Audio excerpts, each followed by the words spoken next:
So welcome everybody to panel 5 of the Australia-Indonesia in Conversation 2022 conference on managing environmental resource challenges and thinking about climate futures. My name is Kate McGregor. I'm the Associate Dean International and Faculty of Arts at the University of Melbourne. I'd like to acknowledge the traditional owners of the land on which the University of Melbourne is based, the lands of the Wurundjeri people, and to acknowledge their elders, past, present and emerging, and to also acknowledge the importance of Indigenous knowledge on resource management and climate futures, as we've heard about throughout this conference, especially from our wonderful speaker, Dr. Virginia Marshall, yesterday. Before we commence this panel, let me run through some basic housekeeping in case there are some new people joining us. We conduct this conference between Australians and Indonesians in the spirit of sharing of knowledge and learning and empathy. If you would like to access Indonesian language interpretation, please click on the bottom toolbar and select that globe icon there labeled interpretation and click on Bahasa Indonesia.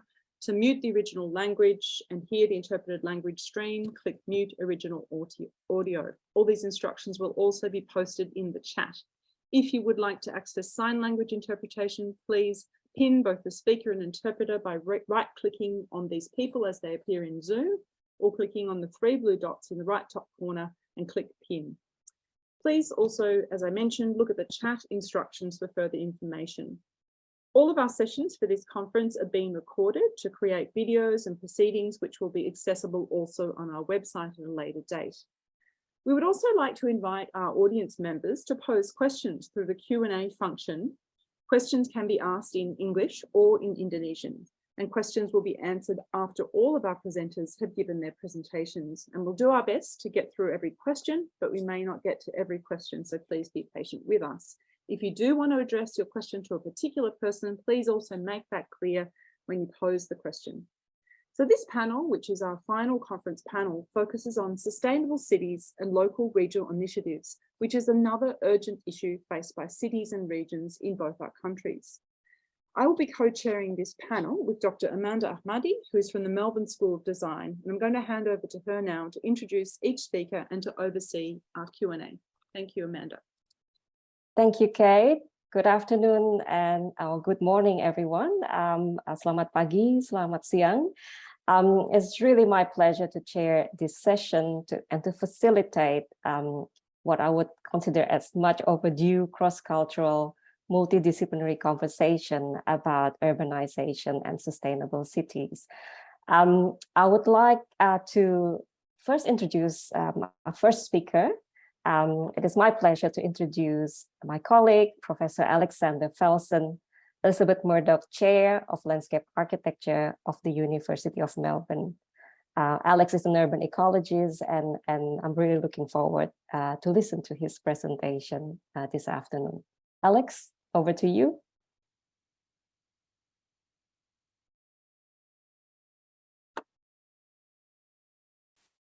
Thank you very much. Let's see, I think the video requires the host's permission. T, can you pop that on? Yep.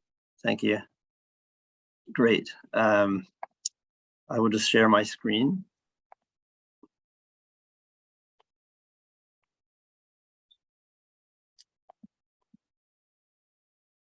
And let me know if that's working. All good, Alex. Okay. So yes, my name is Alex Felsen. I'm a landscape architect and urban ecologist, and I work on climate adaptation and coastal resilience at a kind of regional urban scale, thinking about urban redevelopment strategies, community development and reinvestment strategies, and also ecological health and habitat function biodiversity. So today, I'm a fairly recent transplant to Australia into this region from the United States, and I'm basically, thinking about and starting to become more familiar with the adaptation planning that are ongoing, and there's quite a history, I think, in Jakarta, not only of experiences with flooding and managing water, but also thinking about large-scale infrastructure and adaptation investment strategies like the National Capital Integrated Coastal Development Project. And These, the one thing I've learned from dealing with coastal adaptation and climate resilience across the U.S. and in California and on the East Coast is that there's a lot of political dynamics and a lot of things that are happening on the ground that require investigation and analysis to really understand how they came about and what the implications are. And the so I'm no expert on what's going on in Jakarta now, but I would say that I'm always a bit tentative or concerned when I see very large scale infrastructure solutions being developed. In general, the challenges that we found in the States is that when you start talking about these large flood defenses, there's an assumption across populations that that's going to solve the problem, so that there's a tendency to assume that that's going to be the system that resolves the issues and that life goes on as normal, but I don't think that's the case in this instance, and I don't think it's the case in a lot of circumstances in the States either. So really, the adaptation planning requires extensive on-the-ground negotiation and calibration and development, and it's a multi-scaled strategy that really, I think, has to look closely at the conditions on the land. And these large-scale investment projects that have occurred, I think there's a lot of examples where they have serious environmental implications and impacts, as well as social impacts, which I've read a bit about in Jakarta as well. So I'm just going to show a couple of examples of more localized strategies. I do think that there's room for combinations of large-scale efforts combined with more local strategies, and I think that's one of the things that I'm interested in exploring here as well. But right now we're working on I'm working on the tourism master plan in Belize, which is in Central America, and this is an area where it's a country that's maintained an extensive mangrove condition. You can see the maps on the right that show the extent mangrove. So one of the things to recognize in this kind of adaptation planning that fits around tourism and land development, but also around conservation, is to embrace and build on the ecological integrity that exists in the land.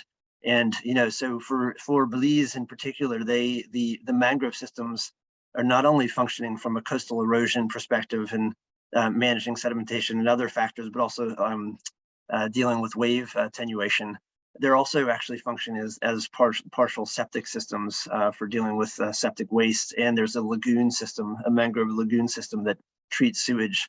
So there's this relationship between urbanization and ecological systems and nature-based strategies that already exists here.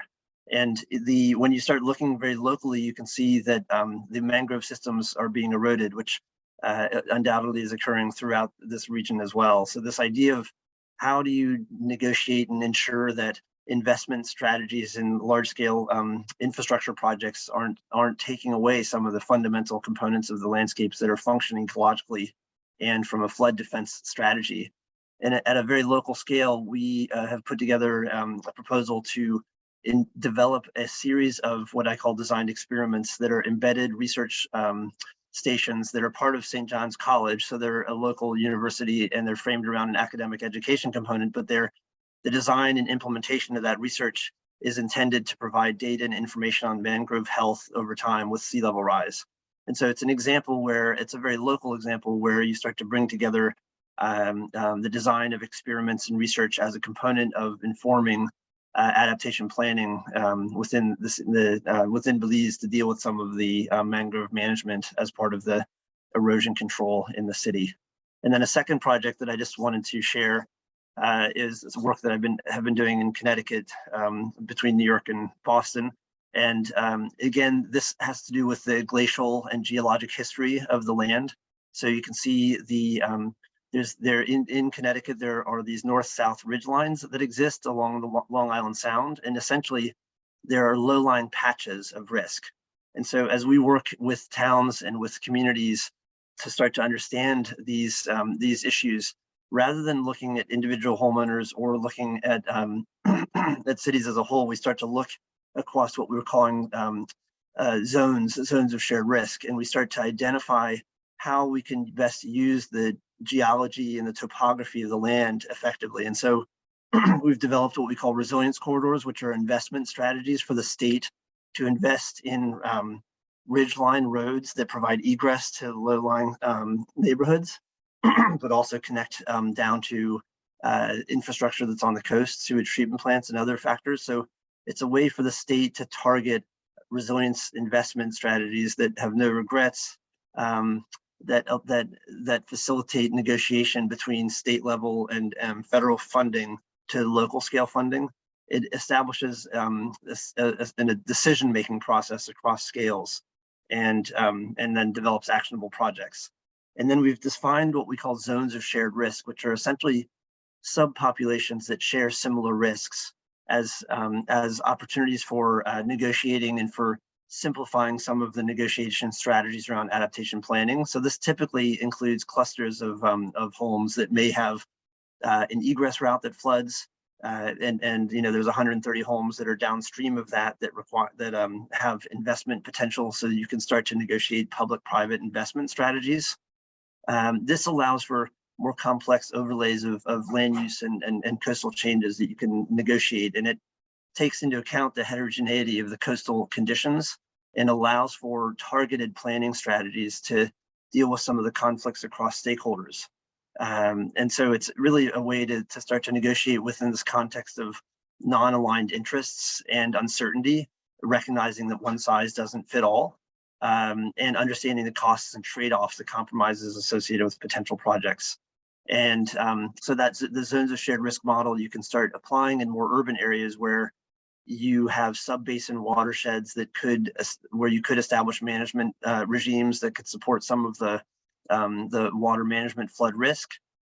You start by looking at the digital elevation models and start to think about the topography and low-lying areas, looking, for example, this is one example of a very local place where you have this long isolated low-lying road that floods from both the front and the back, particularly Circle Beach. But you can start to see that there's essentially these two zones of shared risk.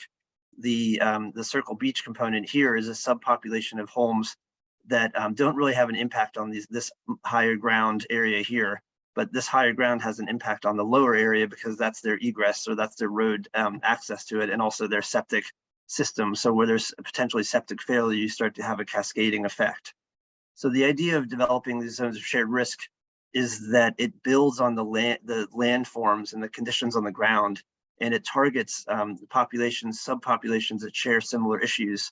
So it's a very bottom-up approach to start to communicate and negotiate with homeowners and with business owners. And it's also an education platform for starting to convey and communicate the idea that the solutions are not often don't have to be a top-down, holistic, massive infrastructure project, although that may support the vision. There's still tinkering and work, managed retreat, adaptation strategies that can occur at that local level that allow for some collective action towards more resiliency in the long run. And we've used that methodology with economists in Connecticut, where we look at valuation of properties in different potential locations for flood defenses to start to define where the town can invest most effectively and where they can start to negotiate with clusters of homeowners where the value doesn't really support a larger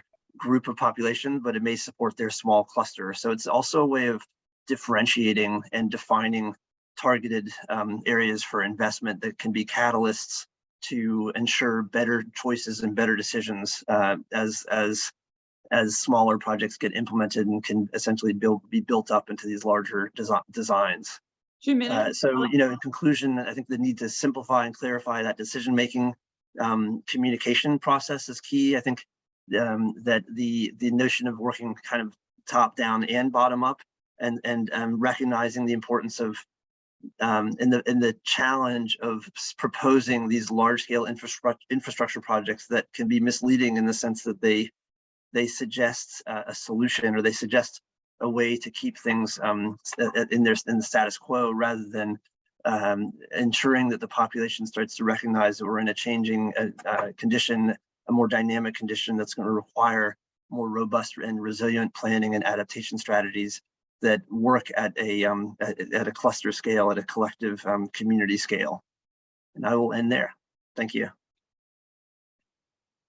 Thank you very much, Alex. I think it's a very, very kind of translatable consideration to the problem that many urbanizing regions in Indonesia are facing. Specifically, flooding and subsidence has become more and more prominent across Indonesia, and we do need to kind of integrate better the consideration about water management with the way we plan and design cities particularly through the northern coast of Java. I think I underline the concept of resilience corridor and the need to I guess perform a fine-grained analysis of site conditions and to kind of localize as much as we can our understanding of what type of approach will be suitable, and that one size don't fit all. And I'm sure we can unpack some of the themes further later on. And I do invite the audience that you type in your questions as we go through the session. I will now want to invite our second panelist, Dr. Dwinanti Maharti, who is a senior lecturer, researcher, and engineer in the Department of Civil Engineering of Universitas Indonesia. Over to you, Dr. Dwinanti.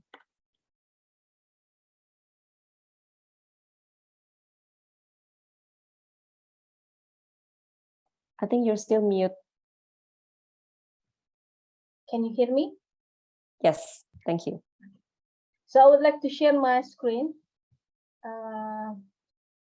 My name is Dwinanti. I'm from Civil Engineering of Indonesia, as Professor Amanda have mentioned before, and I would like to share our work here, particularly in West Java, and because our governor is here right now at the end of the session, and this is the key challenge that we are facing right now, not only in West Java and also in the surrounding area like Jakarta.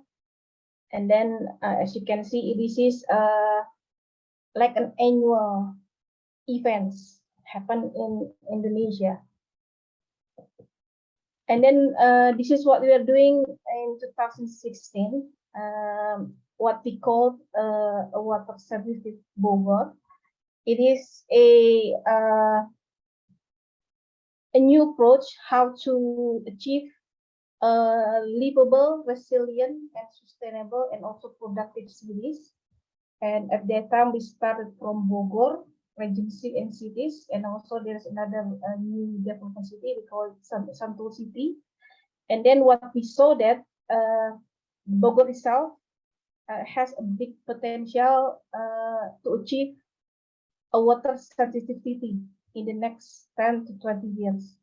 And this is what we already collect and adapt, yeah. And then right now they are Bogor is still developing its cities into a more livable, resilient, sustainable, and productive cities.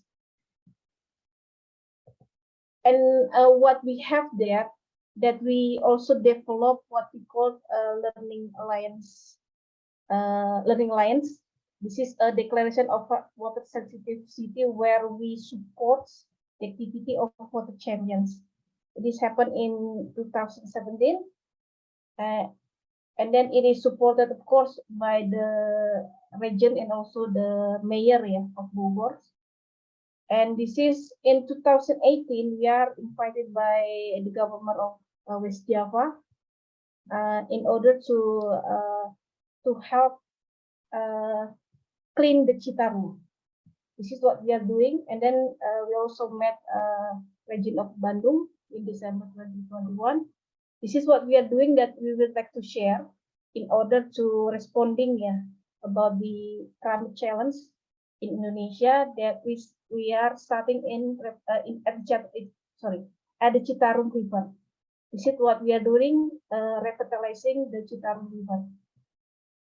It is a collaboration in the global and regional. We have, like you see, we have quite numbers of collaborators. And this is the vision in order to create a living and connected ecological corridor of river, village, and landscape that are clean and resilient and prosperous. Well, our concept is an integrated approach for social, economic, and ecological solutions in one urban model. Now, what we are doing here is to integrate the three transdisciplinary research capabilities. The first is urban design, the second one is urban water management, and the third one is sustainability transition. And this is the founding principle of the concept, that we are living in the same planet, the only one planet here, and we also align and also supported by circular economy, where the health of human civilization and the state of the natural system in which depend.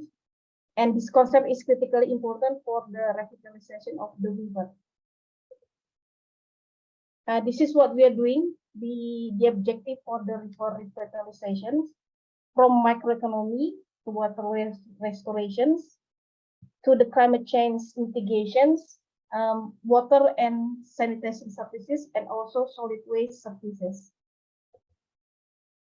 And then this is the roadmap in order to achieve the revitalization of the river, that we start from a demonstration area. This is what we call Citarum Ecosata. It is in the upstream of Citarum. And we also generate evidence for scaling up from a small area into a bigger one watershed of Citarum. And the third one is to develop capacity for river revitalization and circular economy. And what we are doing, of course, at Citarum itself, there are going a lot of programs that also already done, a lot of programs from the governments, from the research, from universities, and so on. And then this, what we're doing is aligned with other programs from the presidential regulation down into, up into UN Sustainable Development Goals. This is the goals that we want to achieve at the end of in the next 10 years. I think that's it from me, Ibu Amanda. Thank you. Thank you, Dr. Dwinanti.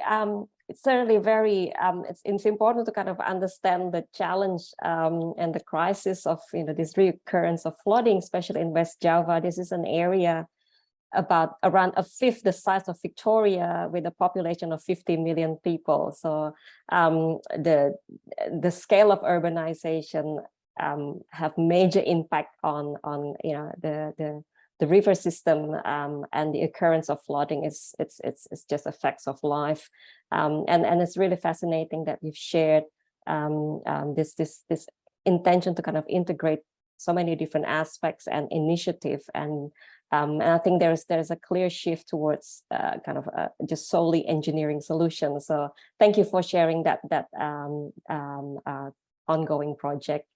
I will now welcome our third panelist, Professor Alan March. Alan is a professor in urban planning at the Faculty of Architecture, Building and Planning of the University of Melbourne. Over to you, Alan. Okay, thanks very much, Amanda. I will have a little go at sharing my screen, but because it's my turn, I've somehow made that go wrong. Okay, let me have another try. Here we go. And I hope you can now see the screen. Yes, I can. So if you can just click full screen. There we go. Okay. Yeah, I'm an urban planner, urban designer in the Melbourne School of Design, University of Melbourne. And the work I've done recently has been about integration of systems. And one project in particular was for the Bushfire Natural Hazard CRC, Cooperative Research Centre. I thought I won't show you all the projects, I'll just show you a couple.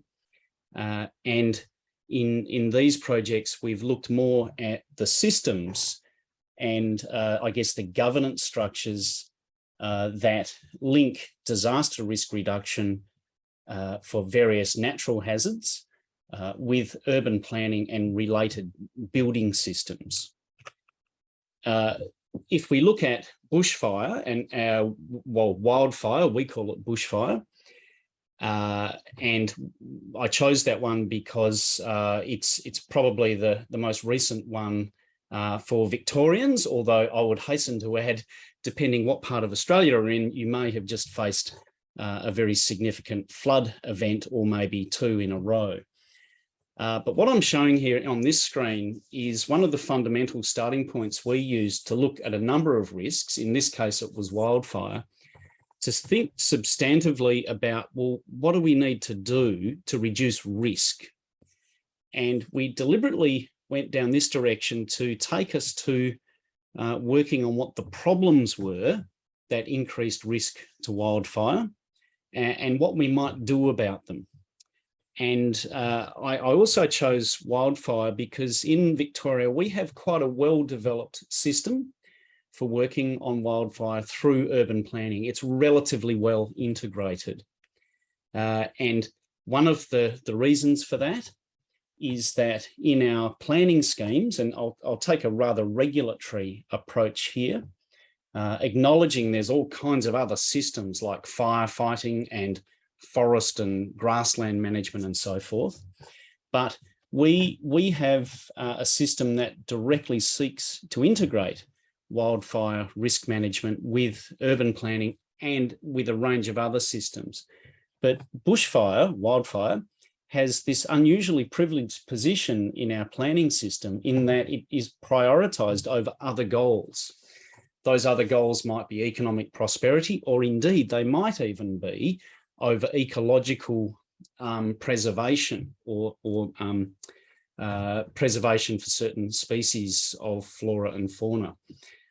So I'm also taking a rather critical view of this, that perhaps we haven't quite integrated quite as much as we would like to, because we've made this a very anthropomorphic, human-centric approach.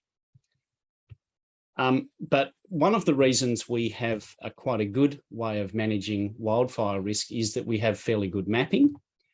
And after the 2009 fires, we really started to work on the mapping through the planning system.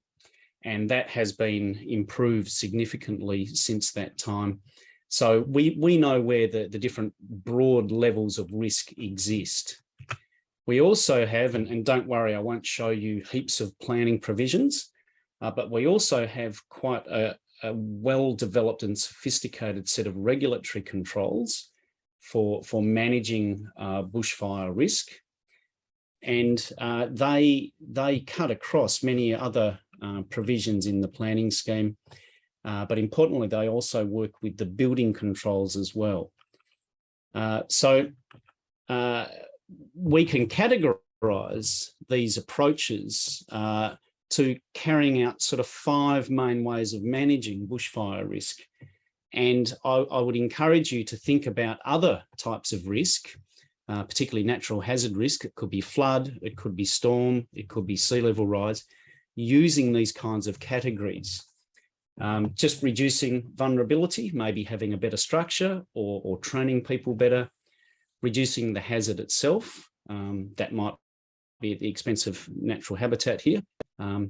Sometimes just avoiding exposure, move the structure away, have better response systems, or if an event does occur, build back better. The reason we've often gone back to these core principles is that they are entirely scalable, and it raises a series of questions you can ask about your systems of whether or not they actually do these things. In all of their complexity, it comes down to whether or not these things occur. And as I said, this can be applied to different types of hazard. The other thing, I was the lead author on a document called Land Use Planning for Disaster Resilient Communities. This was with the Australian Institute of Disaster Resilience. And I would invite you to have a look at this document It could be adapted easily to other systems and may actually be kind of interesting if you're thinking about trying to find other inspirations perhaps of how you might work on this through an urban planning or city planning approach. One of the core systems sort of views that we took in writing this document was to acknowledge that we are highly dependent on natural systems. We must take actions within the wider system of human systems that overlay each other and stretch out across the planet. And we need to acknowledge the importance of government systems and indeed sometimes the shortcomings of bureaucratic processes. Another core thing we did here was to try and really link the really well-developed processes of risk management with land use planning, with town planning, and to give a lot of examples in this document of how it actually can be done, whether it's at a federal, state or local level, or even a site-by-site level, to have a good regulatory basis to take action. And getting right down to how a decision is made on an individual site as to whether you can build there. If you do build, does it meet the criteria that would make it safe enough for people to live there? But the other thing I wanted to raise, just after I said, well, we've got a wonderful system to deal with wildfire in Victoria and indeed in most of Australia, is that actually it could still improve.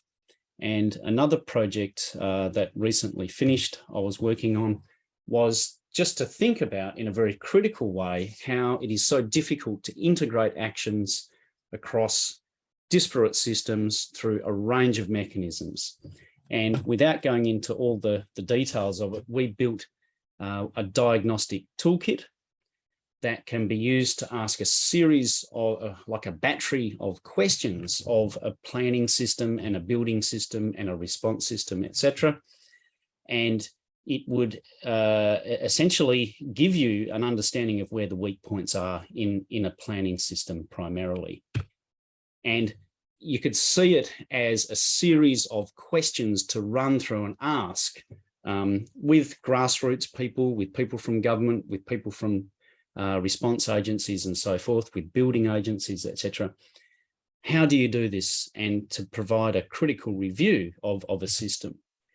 And for example, in our well-developed bushfire system in Victoria, we found that even though that it works quite well, there are plenty of places we could improve. For example, the terminologies used in our planning and building codes are vastly different and inconsistent. So that's one body of work that could be done. We don't even talk about risk in our planning system. We just sort of assume it's either a lot of risk or no risk. We don't understand that actually it can be on a scale. We have a bad habit of letting developments go right up to nearly past the point of no return before we assess the risks in new developments. Maybe we're getting better at that, but it's still a concern when we map when people actually make an assessment. And we tend to be quite good at prevention. We're not so good at preparedness, and we barely think about recovery until an event occurs. And we would really recommend that in our own system here, and indeed I know it happens internationally, that we need to think about how recovery would occur now, even before an event. The other thing is that we still don't deal very well with our existing settlements because essentially our provisions only apply to new structures and new subdivisions, unfortunately. So that's most of our building stock faces risk and we're not really doing much about it. So range of specific findings there. And I just wanted to raise that because I think it's quite a transferable set of diagnostic tests that anyone could apply to a set of building or planning or design provisions to highlight key areas where we could improve on climate-related natural hazard risks. So that's all from me. Thank you very much for the opportunity to talk to you. A fascinating conference so far. Thank you, Ellen, for sharing your research work. And I think perhaps it might be helpful to kind of correlate the nature of bushfire, wildfire that you've been addressing in your presentation with the kind of forest fire that we see in Indonesia. I think yesterday's session, one of the session highlight that the forest burning in Sumatra and Kalimantan is prescribed burning that is incorporated as part of an establishment of plantation field. Whereas the wildfire that Alan mentioned in his presentation relates to naturally occur burning of the fire because of the high fuel loading in Australian and Victoria's forests and also other part of Australia. That there's the amount of fuel that is already there, and in the middle of very hot and dry summer in Australia, a small fire can easily transform into a wildfire, and I think it is still important to see that we do need to kind of see the challenge of managing this climate fuel fire hazard that also kind of happening in Indonesia. And I'm really fascinated with this diagnostic tool to analyze a range of systems that is really urgently needed to be integrated. So that's fascinating, Alan, that you share that research and exploration towards that direction. I will now shift to the next presentation, and I would like to invite Dr. Mia Irawati. She is a research associate in the area of urban rural systems and Future Cities Lab as part of ETH Zurich Urban Lab in Singapore. Dr. Mia, if I can invite you to start your video.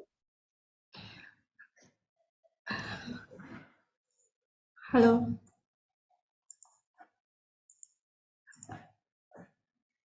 Hello. Yes, I can. Yes, if you can start your video as well. I cannot start my video because the host. Okay, T, if you can, yeah. if you can change Mia's status to be co-host. Maybe you can share your screen, and then our AV support will.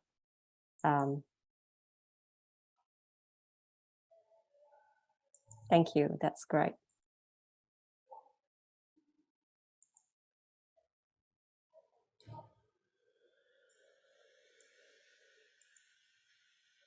Hello, everyone. Okay, sorry. Let me start from the first.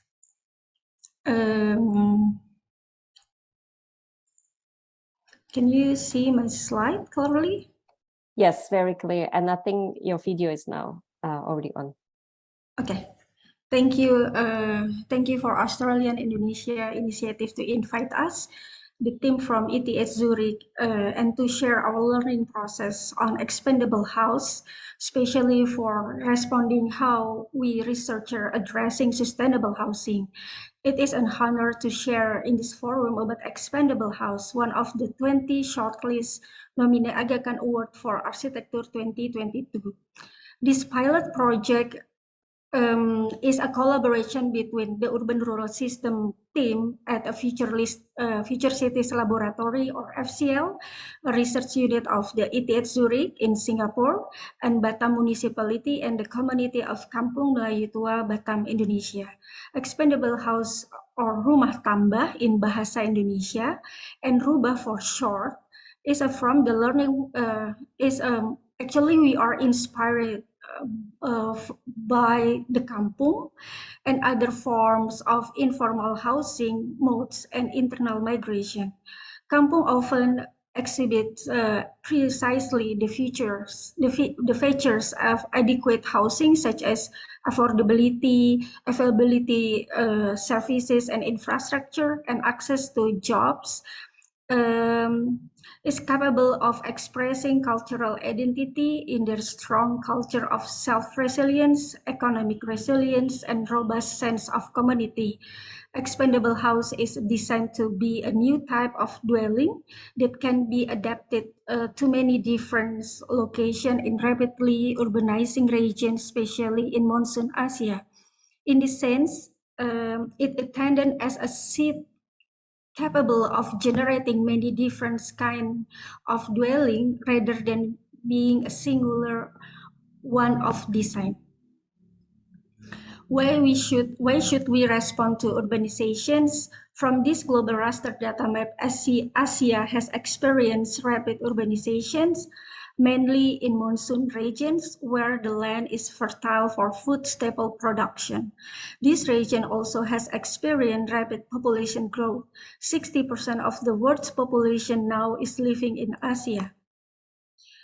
Then we focus on conducting research in Singapore and its surrounding area. We are inspired by everyday life in ASEAN urban areas.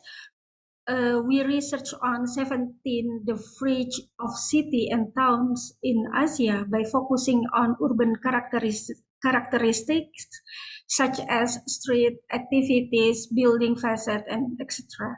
We learn how people in these regions do their livelihood. They are very creative in organizing their limited space, which could be for working as well as living. Additionally, urbanization is indeed unseparated with the contribution of migration flow from village and towns. Therefore, we learn this particular group, internal migration. We are inspired the culture of Asia, which is reciprocity or gotong royong. Gotong royong actually is embedded particular in community in Asia in many aspects of their life. In Southeast Asia, for example, in Indonesia, Malaysia, and Thailand, gotong royong includes building homes, changing their address by literally moving and bringing their house to the new location. Due to the need of more space, we learn also how to hoist the roof if we want to add more levels of the house without waste the building material. We learn everyday life and housing typology for accommodating of increasing populations, such as landed houses, social housing, shop houses, illegal settlement in Indonesia. Expandable house is one of a unit of tropical town which is containing hybrid urban-rural land uses.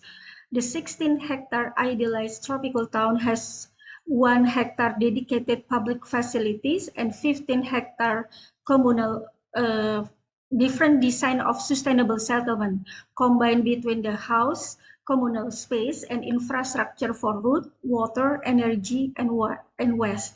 Tropical towns follow incremental development as Asia characteristic. We choose Batam as the case study because of 2 reasons. First, Batam is one of ASEAN urbanizing city which is close to Singapore, and the second, we want to have a grounded research. We involve many partners in Indonesia, such as UNRIKA, Batam Municipality, and University of Indonesia, and in Singapore, researcher in our in FCL, and to have the interwave logics between theory and practices.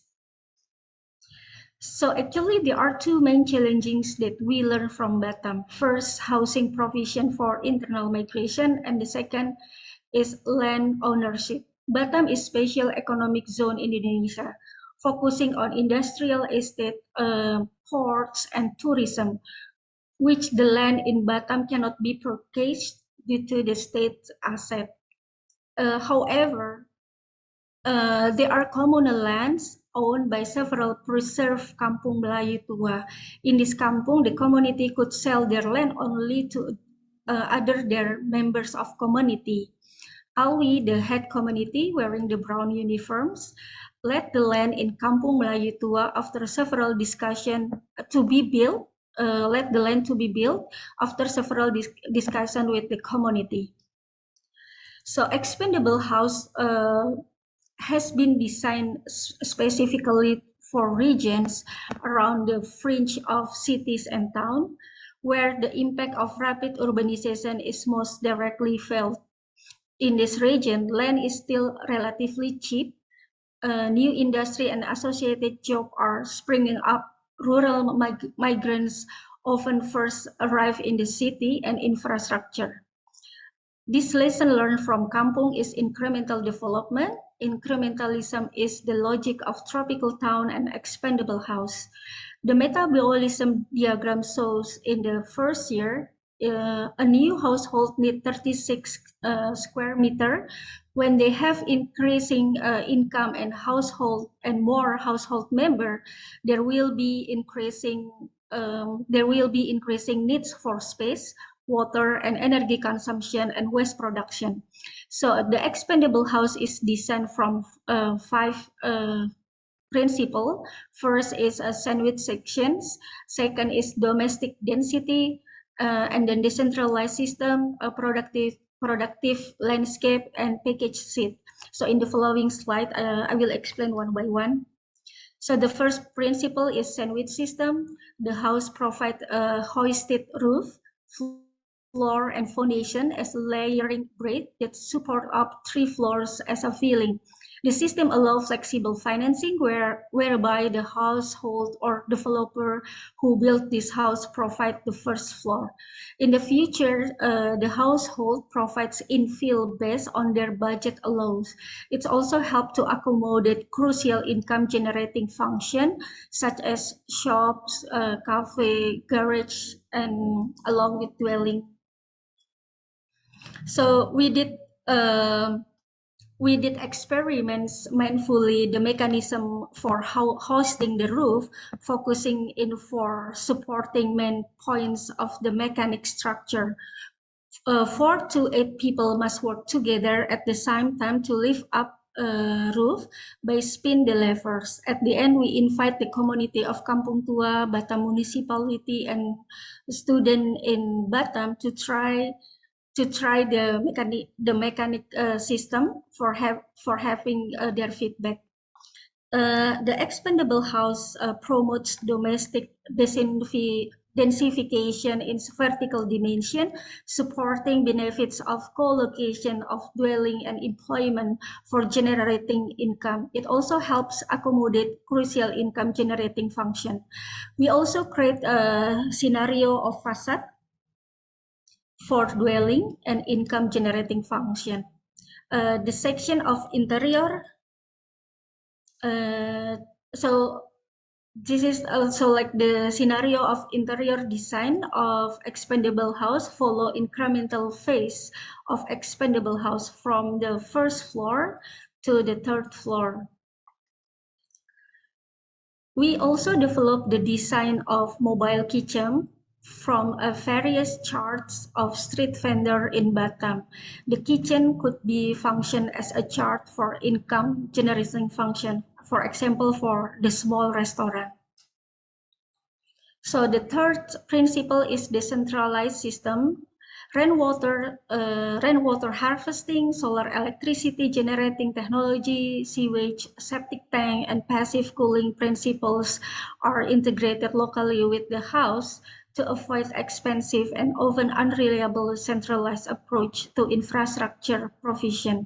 The objective of this principle of each house are 100% water harvested, 100% waste management, especially for vertical kitchen, garden, and toilet, and 60% for energy generated, and 20% food ground. So the function from the transparent gutter left is also for the natural lighting. The rainwater is collected to water tank on the 3rd floor and water ground tank on the 1st floor. Bioseptic tanks on the right are part of the bamboo nursery because a bamboo naturally has a function to absorb and decompose dirty waste. So the house integrates food and building material production locally through bamboo nursery and vertical garden, which helps further diversity the resource of the house. Together with the community of Kampung Melayu Tua in Batam, we learned about aquaponic, especially fish farming and hydroponic. The house is designed as a seed package, technology, local material, and planning guideline. The seed package are developed in different ways depending on local condition. We intend that diverse tropical town will grow from this common seed. For building material, we use mycelium from the waste of mushroom. For developing this material, we collaborate with alternative building materials team at FCL and Mycotech in Indonesia. We choose various timber types from plantations in islands surrounding Batams. We also use bamboo, light bricks, and fabric for the ceiling in Batam Island. However, we must import bamboo from Indonesia to Singapore to develop pressed bamboo as an alternative building material. Then we send them to Batam. Actually, our objective is reduce the footprint of building material. 2 minutes, Mia. Yes, we designed various openings for light brick in order to passive cooling or better ventilation. We experimented a ram art by using soil and sands in Batam. And then the research and design include simple technology to support everyday life, such as control for raising and lowering bamboo blinds, railing that function as a clothing lines. At the end, incremental growth is the main principle for expandable house as well as for tropical town. The illustration is small-scale neighborhood for tropical town, which is show the atmosphere of sustainable housing settlement with its logic of incremental development in urbanizing area in Asia.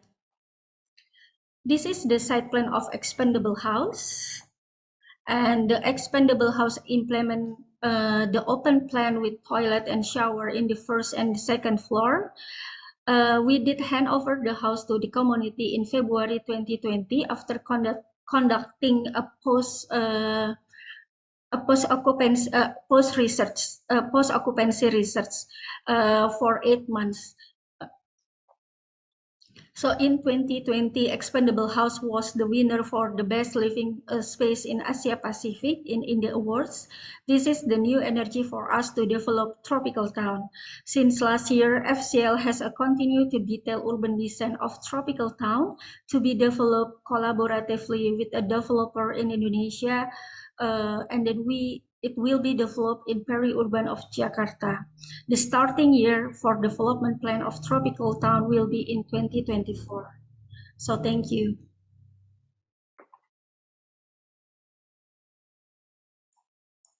Thank you, Mia. That is really fascinating, and I think you this project certainly highlight how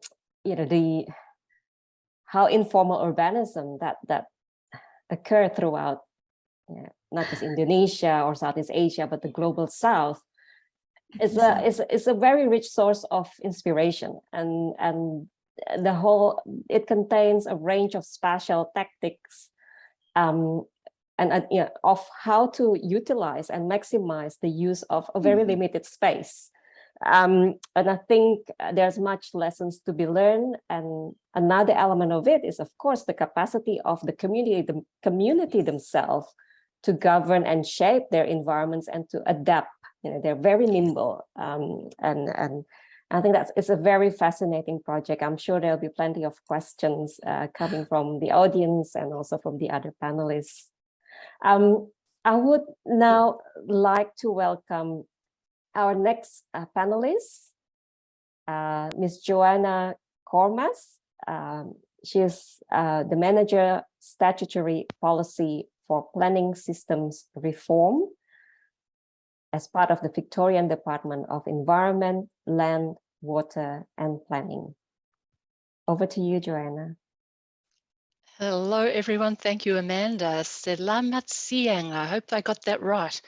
Before I begin, I'd like to acknowledge the traditional owners of the land I'm presently on, the land of the Bunurong people, and I pay my respects to their elders past, present and emerging. So yes, I'm Joanna. I'm from Victoria's Department of Environment, Land, Water and Planning, and I work in particular within the department's planning group. The area I'm from is responsible for implementing a state government land use planning and related statutory policy through Victoria's planning scheme. And particularly policy for hazards in both the natural and the built environments. But today I'm here to share some of the key policy detail for natural hazards, which I hope you find informative. Not as exciting as the previous presenters. No PowerPoint from me today. Very broadly, under Victoria's planning system and legislated under our Planning and Environment Act, our legislation, our planning schemes control land use and development, and we have 79 local government councils in Victoria. The schemes are derived from the state's Victoria planning provisions, which are a reference toolkit, and they must contain state planning policies and strategies. These planning provisions are called the planning policy framework, and they form part of all these planning schemes. The schemes also contain planning zones, overlays, which can include local content, and other special, more specialised provisions termed particular provisions that affect how land in the state can be used and developed. And our main game is to ensure the protection and conservation of land for all Victorians and visitors to the state. This control and protection applies to natural hazards and climate change risks, whether at the settlement or property scale, whether it's local, regional, metropolitan, or statewide. Local provisions must be consistent with those state provisions. And from where I sit and where I work in, it's all about communicating and applying that best available information that we do have in planning decisions to inform planning decisions.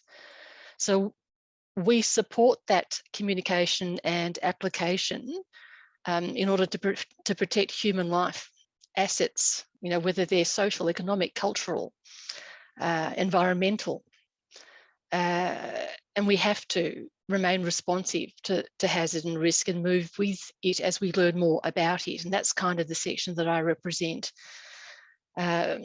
And you know, we give expression to these policy settings equally through you know, metropolitan and regional plans, growth plans, settlement plans, precincts, structure plans, right down to the individual property level, as I mentioned.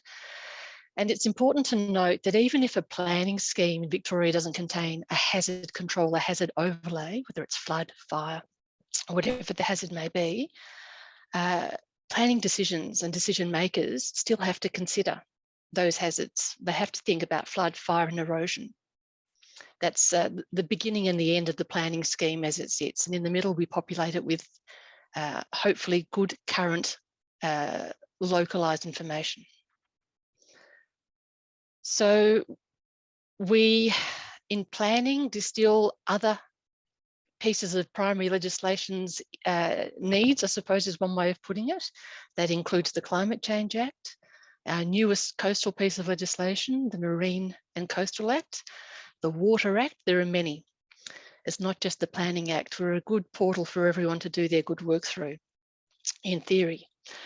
We also publish planning practice and advisory material, ministerial planning minister directions and guidance to assist planners and decision makers in their strategic planning and decision making for hazard and risk, climate risk, and to help manage that risk through better guiding their application of the controls that we do have. And that additional information, which is web-based, is intended to not only support planning practitioners, but also anyone who interacts with our system, practitioner or otherwise. Now, some of the fundamental tenets of the planning framework with respect to natural hazards and climate change in particular are that we should be strengthening the resilience and safety of all our communities by adopting a best practice environmental and risk management approach. That's a given. We should all be doing that. Planning should also identify and manage the potential for the environment and any environmental changes to impact on society's well-being. Another given. Planning should ensure development and risk mitigation doesn't interfere with natural processes. And not least of which we should prepare for and respond to wherever we can, the impacts of climate change. So that's written large within state policy provision.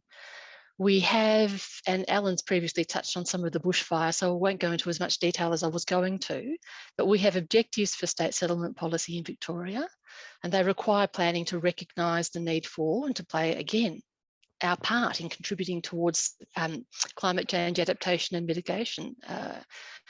We have objectives for environmental risk and amenity, again, which includes the effects of climate change, and that covers state bushfire policy with the objective of strengthening communities and settlements' resilience to bushfire by taking a risk-based planning approach, and yes, by prioritising the protection of human life.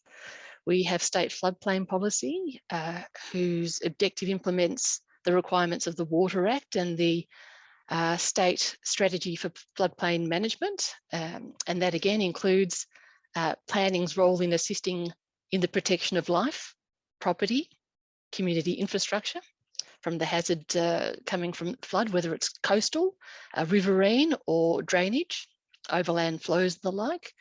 And we have particularly policy around coastal and objectives for coastal inundation and erosion. So coastal hazard risk and climate change impacts as well. So we have policies written in state sections of every planning scheme, but we also in the state section have strategies for how we'll get there. And it's all about identifying at-risk areas, again, by applying and using best available data and climate change science, by responding to those risks and by directing population growth and development to areas of low risk and trying to work together on how we'll deal with existing properties and settlements in the face of a changing climate. So some of the core strategies for coastal climate change include the sea level planning benchmark of, at the moment, planning for sea level rise of not less than 0.8 metres rather by 2100. Again, ensuring that land subject to those hazards is identified through the planning scheme and avoiding use and development in areas where we oughtn't be, that are vulnerable already to coastal inundation and erosion and will be even more so under those scenarios. Equally, floodplain management strategies at state policy level, again, about identifying land subject to whatever the determined flood event that the technical expert, the floodplain management authority says it needs to be, but at a minimum, the 1 in 100 year or 1% annual exceedance probability event. And again, about locating all sensitive use, hospitals, schools, residential aged care, childcare, away from that, that hazard probable maximum flood area.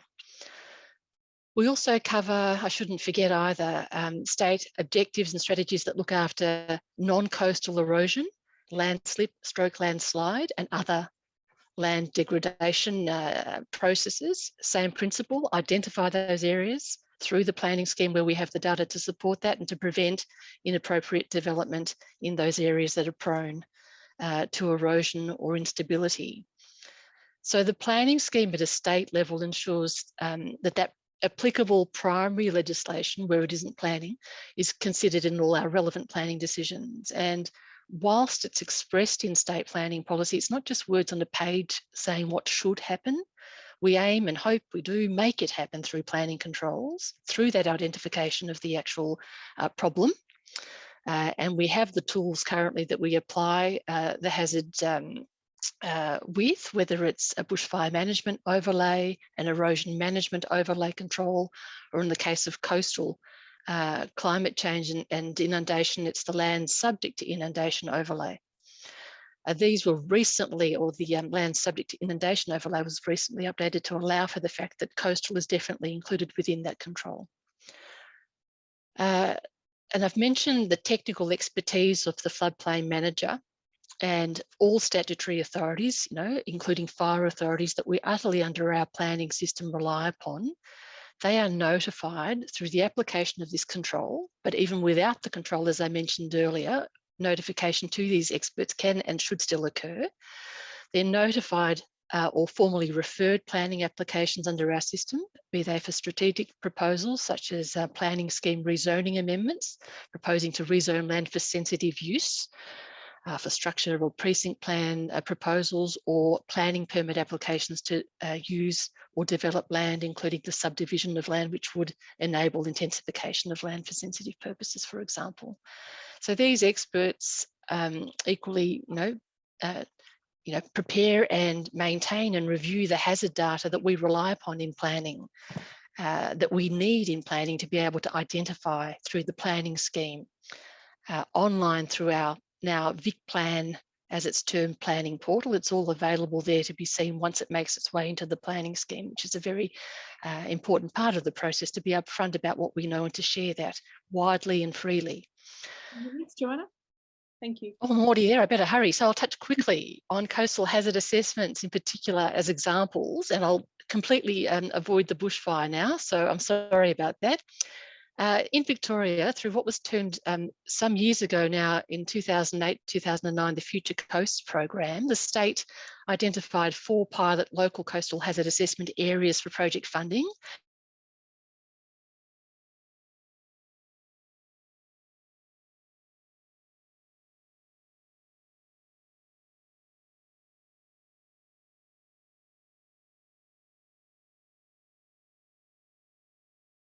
It appears that we might have lost Joanna.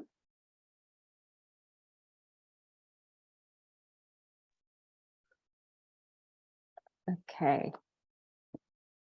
Maybe we just wait for a couple of Planning seconds. schemes. Okay.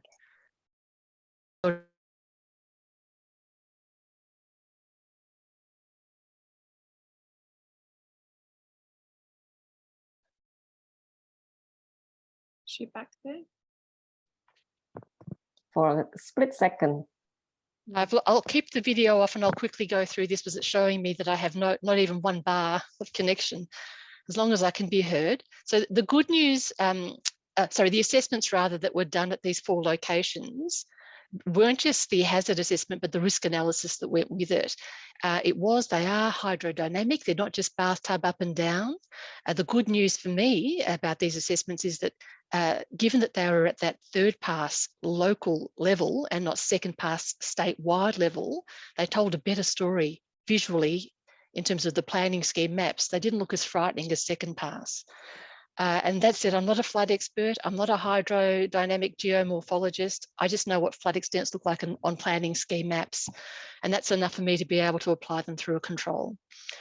So our role as a planning system is to make sure that data makes its way into the planning scheme, so that decisions are informed by the technical expertise that exists outside the planning system that works in concert with the planning system. My colleagues are undertaking further coastal assessments, including for our most populated bay of Port Phillip in Melbourne. We're producing further critical adaptation guidance through our marine and coastal legislation enabled work. And what I do to make this happen, I'm responsible for the Coastal Planning Grants program within Victoria, and we help implement, as I say, those coastal hazard assessments through the planning schemes. 20 of the 22 coastal councils, 4 are in receipt of state-funded local coastal hazard assessment data. A number have fully implemented these assessments, as I say, 4, 1 almost there. A panel process is underway or soon to commence, and there's a further 11 councils doing good work in that regard also. So we support, as a state, through our grants program, local governments to do the planning scheme related work that they need, and we do that. We provide that support end to end. And the main message there is, if you know something, do something. In other words, don't sit on the data that's endorsed by the state. If you have it, it's best available because we've accepted it as best available, and sitting on it doesn't reduce your liability, provided you're consistent with the state policy settings that are in every single planning scheme across Victoria.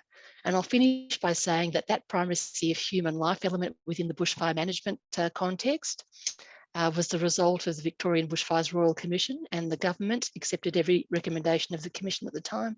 And that's why primacy of human life is writ large, and life and protection of life and assets comes into those other hazards as I outlined at the outset. Am I out of time? I'll leave it there, and I'm sorry about the IT. Thank you, Joanna.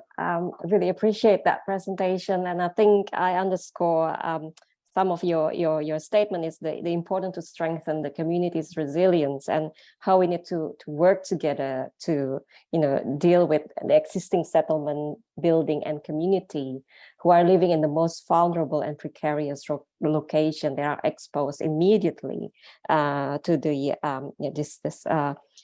climate change inflicted coastal event and flooding and so on. And I think we now can invite our next panelist, Mr. Ridwan Kamil. And perhaps if we can just test the sound a little bit, Kang Emil, if you're there. Can you hear my voice? Yes, perfect, excellent. It's truly my privilege to introduce Mr. Ridwan Kamil, the governor of West Java, Republic of Indonesia. I've known Kang Emil for a long time, and I really admire his work prior to becoming the governor of West Java as an architect and urban designer. And it's really, I'm really looking forward to learn directly from Mr. Kamil on his strategies in facing climate change and the impact of climate change in West Java. I mentioned earlier, West Java is the most populous province in Indonesia with around 50 million population and an area about the fifth the size of Victoria. And Kang Emil, we really appreciate your presence in the middle of your very tight schedule and the recent very challenging situation that you have faced. We welcome you, Kang Emil.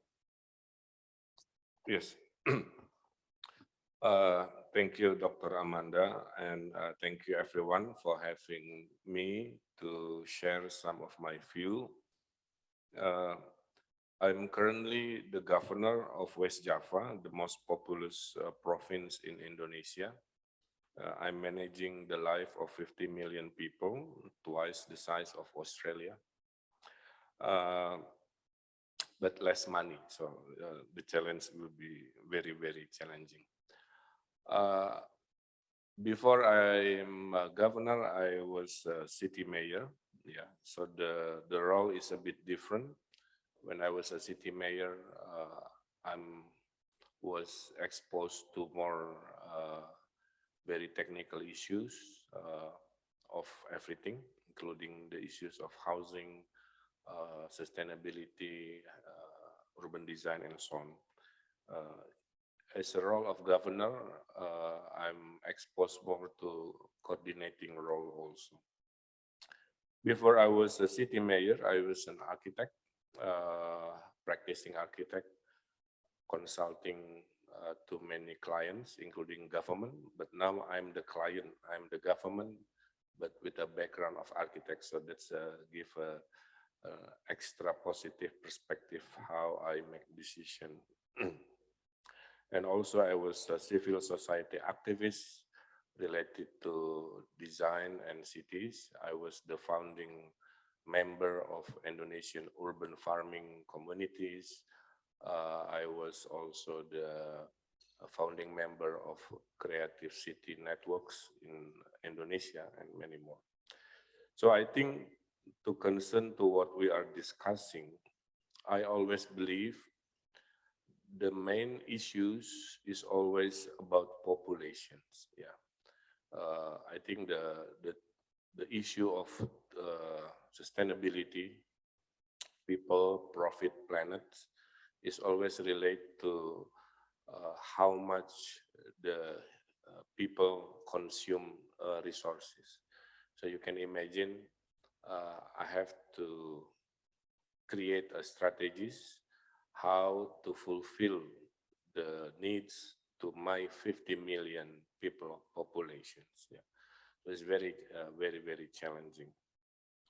But yet we need to make sure our decision is very sustainable to the future. So what I'm doing now is the last 2 years, we are making lots of decisions regarding sustainability. one of the decisions that I'm very proud of is we are now having what we call, I will share the slides, what we call the GRCP blueprints. Yeah, this is a blueprint that produce the resilient culture. Yeah. So we have 5 important strategies coming from our political will to make sure we can have enough resources for today, but also we can maintain and save it for the next generations to come. Within this West Java Resilient Culture Province, we educate, we change the mindset of number 1, the citizen. So we call it the resilient citizens as one of the program. We have a resilience knowledge, such as this seminar, for example. So we integrate our knowledge of resilience to our people at school or in popular media. We build resilient structures with 4.0 technology to make sure we are ready for disaster, and also institutions, policy, ecology, and also first time we have a budget dedicated scientifically to fight this potential disaster using what we call resilience financing. So I think this is one of example how West Java is preparing its future to be more sustainable. As you know, today we are having 3 disruptions. Disruption number 1 is a pandemic disruption, the latest one. Still today, COVID is up and down, yeah. But overall, we have managed quite okay in Indonesia. West Java, I have succeeded. The most challenging task as a governor is to give vaccine, and we have more than 90 million vaccine already given to my people in several doses. And this pandemic disruption create also the changing of our lifestyle. The second disruption that we are going through is, of course, the 4.0 disruptions. And the third one of the most important disruption that we have to face is this, what we call it, climate change disruption. Yeah. Therefore, we experience so many problems regarding the third disruption, which is this climate change. I lost around 500 hectares land. Now in the north part of West Java is already becoming a water. Yeah. So last couple weeks, I went to one area in the north, and the people said, Mr. Governor, this is my land certificate, but in reality, we don't have land anymore because what you see now is already a seawater. So I'm facing a real threat. So maybe some of knowledge from Melbourne University, I need also to fight this really happening impact of the global warming. So what I am doing now is, while educating and also creating a policy, we create some actions. We now planting millions of mangrove, yeah, in the north coast of my island. More than happy if we can collaborate also. This is part of me fighting the impact of the global warming that is already happening. We are focusing now also on the renewable energy. As a governor, also I was elected as a president for Renewable Energy Association government in Indonesia. So we are believe in the next 30 years, we will focus to change our lifestyle that too much consume on carbon to more or less to renewable energy. As you know, Indonesia blessed with all potentiality of renewable energy. Number one, we have so many tropical solar from the sun. We have so many waters that we can use for micro hydro. We have strong wind to create a wind energy. We have what we call geothermal also. So some study says we will produce around 400,000 megawatts of renewable energy in Indonesia, or 400 gigawatts, and 300 millions of Indonesian people predicted will only consume half of this 400. So it means in the future, Indonesia can export renewable energy to the world, maybe including to Australia, as part of our responsibility to make a world less carbon and more renewable energy. We are also creating the biggest solar panel project in ASEAN under my supervisions. Yeah, so now we are having a project of solar panel floating on the water in many of our lakes. And this is an example how business and political will combine, creating a very serious response to global warming. And as you know also, we are changing our way of life using a motoric electric car. I'm the only governor using my official vehicle using electric vehicle, and all production of electronic vehicle in Indonesia is located in my province of West Java also. And another political will decision that I make is we are focusing on waste to energy. We are building waste to energy, and we are also reducing the use of plastic. As you know, Indonesia notoriously known as the second biggest polluter of plastic to the ocean after China. So West Java is the only province in Indonesia who has this facility. Slide sebelumnya. Yeah, this facility is only in Indonesia, is only in West Java, where we can convert the mineral plastic bottle back to plastic mineral water with label recycle. Yeah. Since this is only in West Java, today is not a good ideal condition, because we receive tons of plastic waste from Bali, from Sulawesi, coming to West Java to be recycled. So I asked Pak Jokowi, please make one of each province. So Bali and Sulawesi, they don't have to travel, creating a carbon footprint to West Java. So this is indication of our green economy, our response to climate change, our response also to waste problem is really focused on to making what we call it the sustainable future,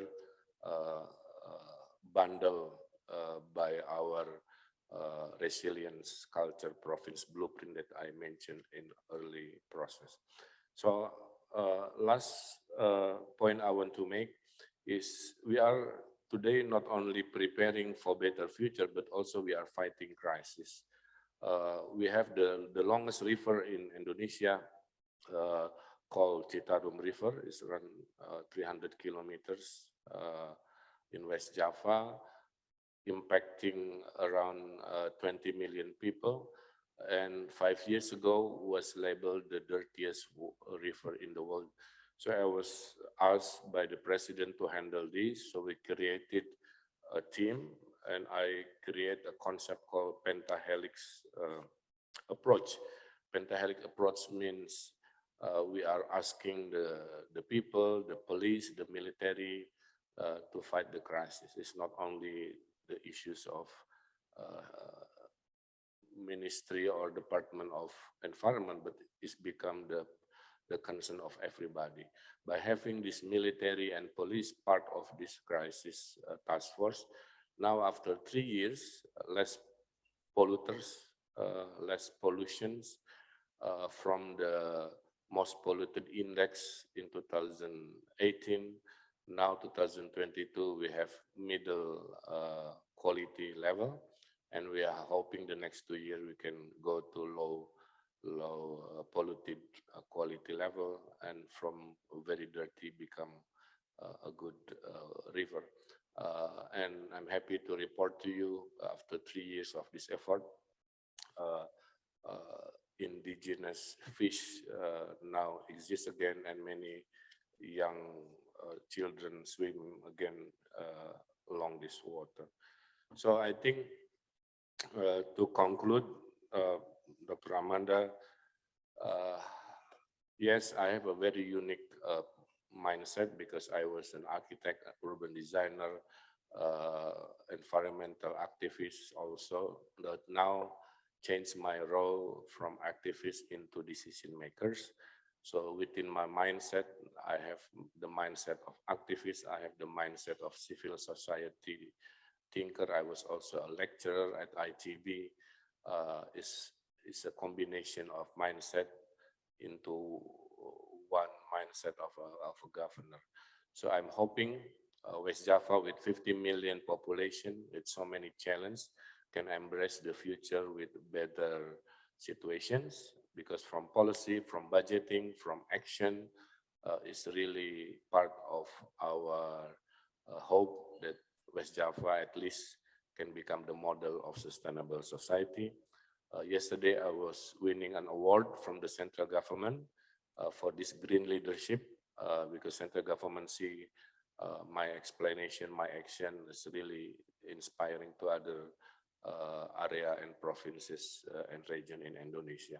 And hopefully, I can have more cooperation with University of Melbourne. I was there a couple of years ago, and hopefully we can have more cooperation. I'm very open and welcome if you have any finding, new knowledge that relate, because the issue in West Java will be the issue in Australia.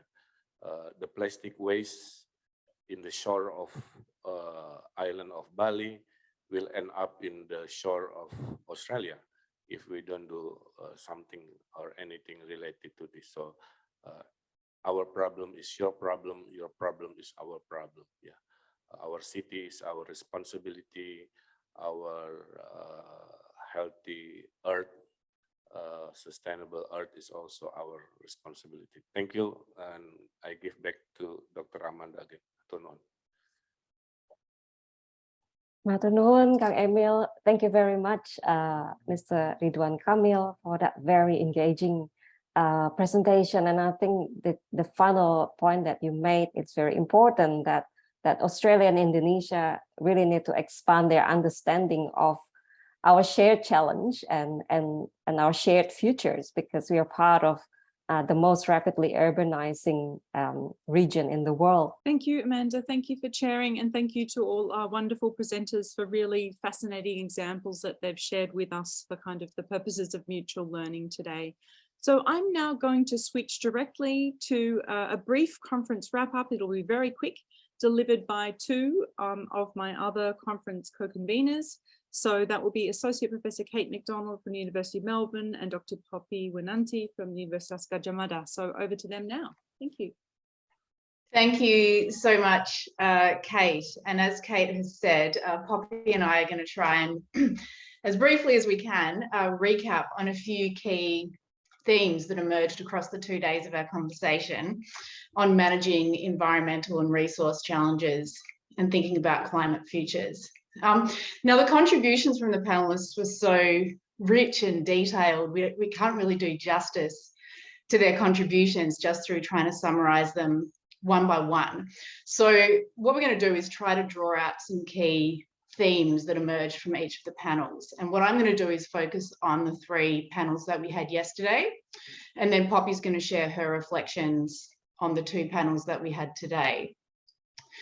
So in the opening panel, which was on the topic of regional cooperation in response to global challenges, all of the speakers emphasised the urgency of finding better ways of tackling challenges surrounding environmental and resource management and climate futures. And we heard a lot in this panel about some of the challenges that Australia and Indonesia share in common, the strength of existing collaborations that are already in place between the countries and universities, and also opportunities to further strengthen collaboration around energy, climate, other environmental issues. The speakers in that first panel all also very much echoed the sentiment that these topics can only be tackled adequately through efforts that are collaborative in nature and also based on interdisciplinary thinking that brings together insights from the social sciences as well as the physical sciences. And there was a lot of emphasis as well placed on the importance of the university sector in promoting and supporting partnerships and collaborations of these kinds. Speakers highlighted in different ways how these partnerships can contribute to tackling urgent environmental problems through research, policy engagement, as well as broader forms of education, training, community outreach, etc., at more local levels. All of these efforts then helping to foster dialogue, learning, creating opportunities, both to directly influence policy, but also to help build wider community knowledge and coalitions to support policy change. So then building on these themes, the second panel looked in more depth at policies and innovations to respond to national and global energy and climate challenges. And most of the speakers in one way or another reflected on different examples of progress and existing achievements, but also on some of the persistent challenges or obstacles to progress. We heard a lot of really important insights in this session about progress and achievements across different fields, for example, through increased uptake of technologies enabling increased energy efficiency or innovations in relation to renewable energy, blended approaches, using biomass in co-firing, different kinds of decarbonisation initiatives and so on. It was a really rich array of ideas that we heard. And we also heard about some interesting developments in the policy and regulatory space, the way that sectoral roadmaps and other sorts of planning processes were being used to try and strengthen implementation of climate approaches on the ground. But despite all these great ideas and progress of these different forms, there was also a lot of agreement that despite some of these small wins, that efforts to date are still very much falling short of what's needed for a climate safe future, meaning that we really need to be accelerating efforts to identify productive approaches and to diffuse them, but also drastically to scale them up. One challenge that kind of picked up on a theme from the first panel related to challenges of coordination and coherence between different types of knowledge and approaches. And several speakers again talked about opportunities for new technologies and technical knowledge, and the opportunities for them to be advanced through international collaboration, but also very much emphasising that technical solutions are not enough, and that we also need to focus on the challenge of incentivising behaviours, facilitating change through creating enabling policy environments and regulatory frameworks, and so on. So we sort of looped back again to the reflection on the importance of a mix of diverse kinds of approaches, but also bringing together collaborative approaches and partnerships. And this was also very much a theme which started to come through in relation to discussions of equity challenges that also are at the heart of many of the efforts around energy transitions and other climate policy efforts, which of course feeds us into the core focus of the third panel, which was on social inclusion and local knowledge in environmental management and sustainability, which focused on how planning around these sorts of issues could better incorporate the concerns of both more vulnerable or marginalised social groups, but also drawing on diverse forms of local and Indigenous knowledge. And there was certainly very broad agreement in these conversations that we had about the critical importance of supporting these forms of inclusion. not only because of the inherent value of inclusion for achieving just transitions or just policy frameworks of different kinds, but also practically because the involvement and commitment and empowerment of women, Indigenous groups, affected communities, and other groups of this kind, including and empowering these groups in processes of climate action is practically essential if we're going to achieve our ambitious but very much necessary targets relating to climate change and the environment. There were lots of examples given around opportunities to learn from Indigenous knowledge in a whole range of areas: bush foods, traditional medicine, water management, collaborative governance, et cetera, et cetera. And this panel also really reinforced but extended themes from the previous two panels in really interesting ways. So just to take one example, the discussion that we'd heard from earlier about the importance of motivating change in individual behaviour and attitudes was taken in a really interesting new direction with reference to the distinctive role of the performing arts, for example, in tapping into human emotions in ways that can help to raise awareness and convey a sense of urgency around climate challenges, therefore helping to stimulate more diffuse social action in different ways. And we heard about a range of stories from environmental activists who were motivated not just by emotion, but the specificities of their own lived experiences in shaping the forms of activism that they were motivated to engage in. Now, there's a lot more I could say, of course, about insights from yesterday, but I'm going to pass over now to Poppy to draw out a few selected highlights from our sessions today. Thank you. Thank you, Kate, for your very comprehensive summary of yesterday's panels. Now, please allow me to share a few key points from the last two panels today. In panel 4 on the sustainable agricultural landscapes, the speakers we believe that discuss the raising concerns about the impact of agriculture on the environment, as well as policy design, seeking to tackle them. The speakers from both Indonesia and Australia represent different backgrounds from academics, private sectors, and NGO activists that enrich the discussion. The key takeaway message from the panel 4 are the following.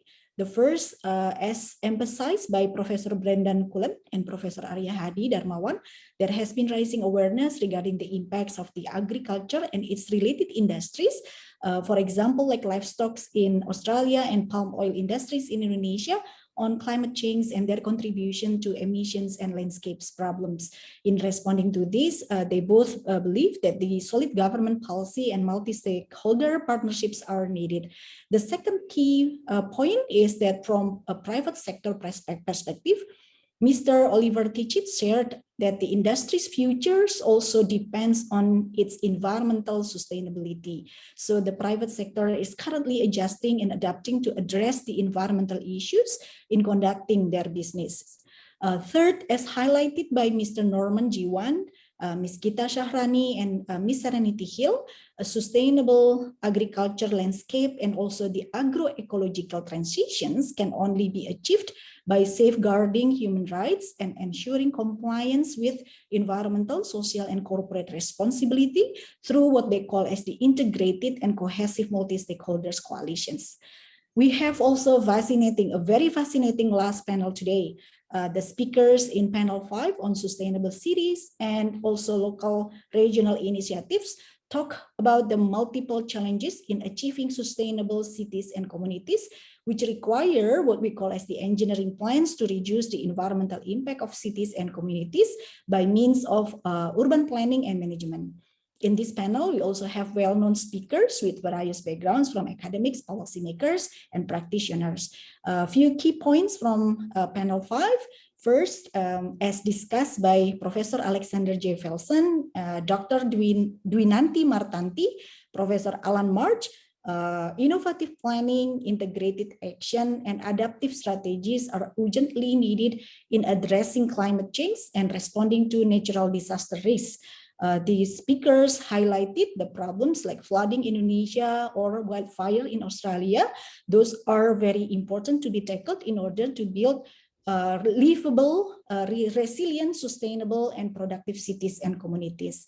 The second aspect, as underlined by Dr. Mia Irawati, there have been various creative initiatives from communities and also researchers in building sustainable housing, especially in tackling growing urban populations. And finally, from the policymakers' perspective, we have Ms. Joanna Kormas and also Mr. Ridwan Kamil stressed the significance of state strategic policies and developing pentahelix collaboration, not only in responding to rising urban densification and also excessive carbon consumption, but also in mitigating natural hazard, disaster risks in order to protect human life, achieving more resilient citizens and also community. Thank you for your kind attention, and I over to you, Kate McGregor. Thank you very much to Kate and Poppy for this excellent wrap up, very useful. I would now like to thank everyone who's been involved in organising this conference, and that includes my co-conveners, the fantastic all-women team. If you turn on your cameras as I mentioned you, that's Dr. Rachel DeCruz, Dr. Fina Itriati, Dr. Poppy Venanti, Associate Professor Kate McDonald. And also I'd like to thank our IT support officer from the University of Melbourne, T Min, who provided high quality, faultless technical support. Thank you, T. You can put on your camera and say hi. And also I'd also like to thank our University of Melbourne based research assistants who built our website and helped with so many jobs behind the scenes here. That's Dana Fahadi and Dian Pudhani. And also I'd like to thank Aaron Abudrosh and Rebecca Warriku for website building support. From the UGM-based staff from Physipol Global Engagement, they did an amazing job with the Zoom backgrounds, promotional materials for this conference. So I'd like to thank their Tata Wadana, you can put on your camera if you want, Josephine Elizabeth. And also I'd like to thank our language interpreters, Dia Rustiani, Beli Rahman, and our sign language interpreters, Faidatun Nadiro, Melissa Traista Arum, Yanda Maria Elsera Sinaga. Thank you so much to everyone. And we hope to see you all again for the 2023 Australia in Conversation with Indonesia conference. And we'll also be using our email list of RSVPs to send out some conference highlights and a summary of discussions. So please look out for that. And thank you everybody for a marvelous conference. Goodbye.